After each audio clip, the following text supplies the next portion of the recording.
अनि आज चाहिँ म दाहरूलाई ल्याउन आएको थिएँ बजार हो। अनि दाहरूलाई लगेर जाँदैछु। दाहरू यता दमक जानु हुने अरे, म चाहिँ पशुपतिसम्म होइन दा। अन्त दिदीलाई पनि देखाइदिनुहोस् के कस्तो लाग्यो दिदीसँग फर्स्ट अब मुलाकात हो। अन्त नानी पनि सानो रहेछ। पहिला त नानीले नलिकन आउनु भएको थियो नि त है। नानी जन्मेकै छैन त्यतिखेर नि लास्ट टाइम भेट्दा हामी 1.5 वर्षपछि भेट भएको होइन।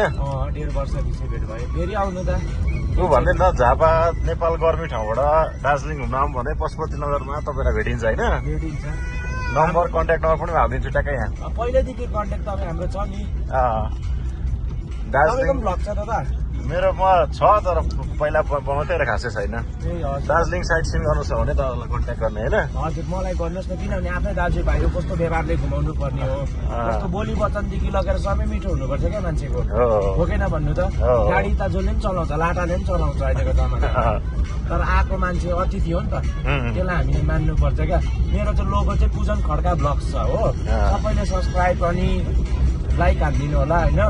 सबैले हामी एउटा नेपाली हो है, त्यही भएर आजलाई ब्लग यति नै मेरो। धन्यवाद। धन्यवाद हजुर।